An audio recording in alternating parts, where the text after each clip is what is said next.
كينن أما إذا عدن بعد كل جسني سن سرقال كترسن مامور كجبلان أيها شيء إنه كوجه جهايهن دقمة عيل واقع قبل كجدو عيدا ما صومالي يكوى أجانب وأمي صومانا هالقل يكفرين دونان سرقال كاسو حاول شيء إنه كساريان دقمة وحويري دقال مياش على الشباب وهالكاسو كسرن wararka madaxa banaan waxay sheegayaan in al-shabaab degmada ceelwaaq ee gobolka Gado laga saaray 2011 ilaa waqtigaana ay maamulayaan ciidamada militariga Soomaaliya iyo maamul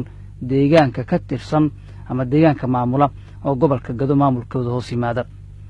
sargaalkaas ayaan wareysanay waxaan weydiiyay cidda uu al-shabaab ugu yeeray ceelwaaq joogto uu ka saarayo haduu ilaahay nala garab galo aan rabno in aan yaan ku tala jirnaa qaabka rabnaa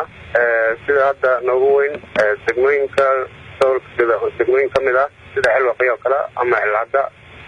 dhulkaas aan rabnaa in aan al-shabaab aan dib uga sifayno insha Allah haduu ilaahay nala garab galo waan garta marka xagee joogtaa tali adiga ay gala hadlaysaa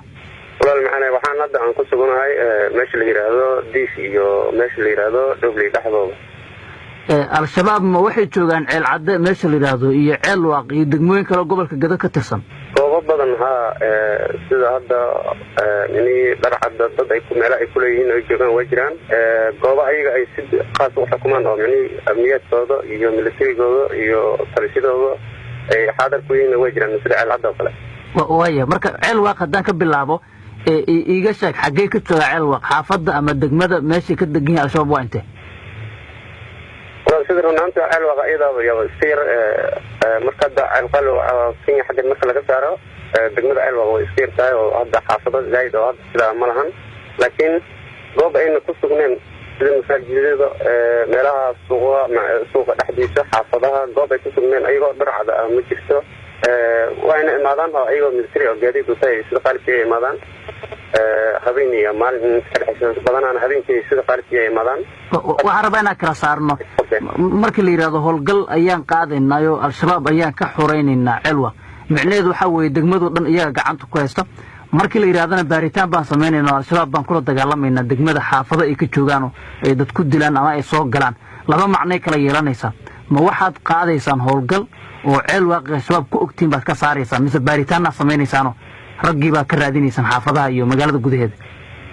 runtii Ceelwaaq hadda markii hadda meeshan kala hadlayo aan ka soo qaado tuulooyin badan baa micnihiisa ka sokeeyo tuulooyinka ay way joogaan halisay ku leeyihiin amniyad bay micnihiisa u sheeganayaan way maamulaan xafiisyada maxkamadda wax bay ku leeyihiin عصفرم ماشي اللي يراده اندعال ماشي اللي يراده برجوان داير السلام قرصن ماشي اللي يراده هذا واحد قريلي على الوقت دول بدن يترسي كليين الوقت هو جوجان نمن يرى حاجة إذا كنا خمس عنجري أو حدود كدجن ما نكتي الصوت ده أو يمكن كعرض أو يرى الاستفاء كريم أيوة در عادي مقالة تورين يمكن وصوت ده لا يقص تسيفن مالكينا ضد أسطورة دومعني إلينا كده. أنا واحد. أنا واحد كده حجرة وسيلة برعة إن كسفينا صار في النار من الدول. تلي عالوقنا شباب كمان نوجين خبينا كور وحكوسقنا حبنا كتسنقلها شعب كبرلمان كصوماليا يسرى عيدا. شباب كان أذوق أدوكت مدح ذيك اللي قبل كيسن نوجين يدق مدى محاوي. أذوقت هاي ولا المال مني عالوقا. بو حتى عن صدقنا وحي كور مرة حاجتي أي صوت قلين مرة كرهوا إذا سردال دولة فضل خلقها معني أي سجلين حركة أبنى معني أنت صورين جديد يليه يليه قاتين ويكسي إيش أنت حلوة سدسنا مرة أي من الحرين أو صوت قلين ويكسي سنة كي هربايد مركا ما يدوينه رمضان كان عن صور ضعفنا رمضان كي كور ريبايد مركا علوة قتي صوت قلان عيد ما كدري جرين والله كان هذا عن صور ضعفنا أو إيش عبدالله هذا واحد سلم مني حرتها مرة يجي مادن أيها هايستي ويتقد بين جرين أفر إلى 10 ساعة ويماد جرين جديد صدى صعداء يماد جرين لما كان يرتو هذا الجوان بتاع كريم مركا إحسان وعرض جرين ويوجد صديق ربيتان كذا يكتب مركا رجعن شوقي الله ده مقالوا مدفاع كراني أذيك فرق يدين حمحية ما يورا اللي يصير من أنت وفرق تارجت عدو نني أو تارجت نوعا كائن أو نضع سراكيل أيانا لصوها الله ما أنت markii aad sheegteen cilwaaq al-shabaab aad ka xuraynaysaan maamulka degmada iyo maamulka gobolkana way soo hadleen waxay xaqiijiyeen inaadan xogaa lahayn oo aadna magaaladii ku sugnayn gobolka degmooyinka shabaab joogaan iyo meelaha aysan joogeen aadnan ogeyn maxaa ku dhihi lahayd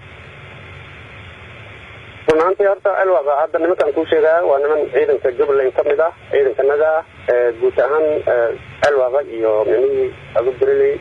lafafaxdhoon dhulkaas guusaar meesha la yidhaahdo guutada deganeed niman ka mid waayo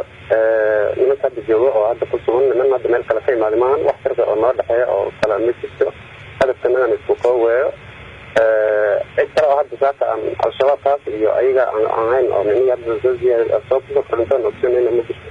al-shabaab xaggee ka raadinaysaa marka ragga aad leedahay waa dhar cadow dadkay ku dilaan xaggee joogaan oo aad weer uga tegaysaa walaale al-shabaab waa isheeg meel kasta way joogaan goob soomaali ka mid oo saaka ay ku sugneen ma jirto insha allahu hadduu alla yidhaahdo al-shabaab soomaaliya meelna way joogaan oo saldhigii ku leeyin ayagaa maamula meelana qarsoodibay ku tagaan oo weeraray ka furiyaan oo ay kadibna ay ka dhammaadaan halkan cilwaaq ah ee aad leedahay waan u tegaynaa al-shabaab weeraraan ku qaadaynaa raggan dharcadka ahi xaggee joogaan oo aad ugu tegaysaa oo aad ku ogtaa run ahaantii isheeg goobo cayiman oo uu isoo sheegay oo agaarka cilwaqa oo ayaga kalsidii kuleeyihiin waan ogsoonahay waan ku socdaataas anay sirarkaas ii tahay goobtaas ma dhahayo laakiin waa agaarka cilwaqa insha allahu hadduu alla yidhaahdo ceelcadana kan aan ogahay ayaga haysto sida xaradii amisom iyo xaradii soomaalida oo meesha ka dhismay si loo burburiyey amisom ciidanka k d f oo kenya meesha deganaa gaadiidkii iyo daniyadii iyo wixii meesha yaalle ayaga ay ula wareegeen hadda ayagaa haysto ayagaa naga warqabaa cid kale agama warqabo insha allahu hadduu alla yidhahdana horey aan rabaa in aan usii socdo aan dib u qabto oon sifeeyo ma adigaa ka qabanaya mase ciidana wadataa ka qabsanaya maya ciidanka jubbaland guuta koowaad isheeg gaar ahaan guuta koowaad jubbaland oo dhan baa qabsanaysa insha allahu hadduu alla yidhaahdo si guud madaxweynaheeda maamul goboleeyadeeda waxeedoo dhan howlgalkan aad ku dhawaaqayso aad leedahay al-shabaab baan ku raadinaynaa oo cilwaaqaan ka samaynaynaa yaa kula og ma madaxda kale kaa sarraysa waxay aaminsan yihiin cilwaaq al-shabaab joogaan runaantii waa waxa oo saxiixan oo maandiskeeda aan wato oo aniga amar aan u qabo waayo hawsha socotaba ilaa cidbaa micnihiiyaa ku shaqale sharci ahaan yaan u haystaa in aan micnihii aan ku tilaabo qaado balse aniga hadda guuto urur iyo guutooyin micnihii guuto ururo iyo qaybo u kala dhisan ayaan wataa insha allah hadduu alla yidhahdana waan ku tilaabo qaadaya yaa ka haysataa amarka ah inaad ku duusho cilwaaq wallahi dawladda dhexe iyo tan gobolka inta waa ka haystaa yaa laguu soo marsiyey fasaxaas cidda kula soo hadashay ku idmatay yaa wey dawlal cidda kula soo hadashay amar baa qabtaay howlgalku tiri yaa wey runaantii wallahi meel baa laga xukumaa meesha laga xukumaa ayaa amarka iyada laga siiyey xaggee wey meesha laga xukuma adiga og annaga ma ogin shacabka ma oga u sheeg xaggee wey runtii aniga hadda markaan hadda kula hadlaayo waxaan hoostagaa meesha la yidhaahdo koonfurta gedo waxay hoostagtaa meesha la yidhahdo dhobley jubbaland haddana gaar ahaan jubbaland sii hoostagtaa dhobley baa laga xukumaa aniga dhobley amarka laga siiyey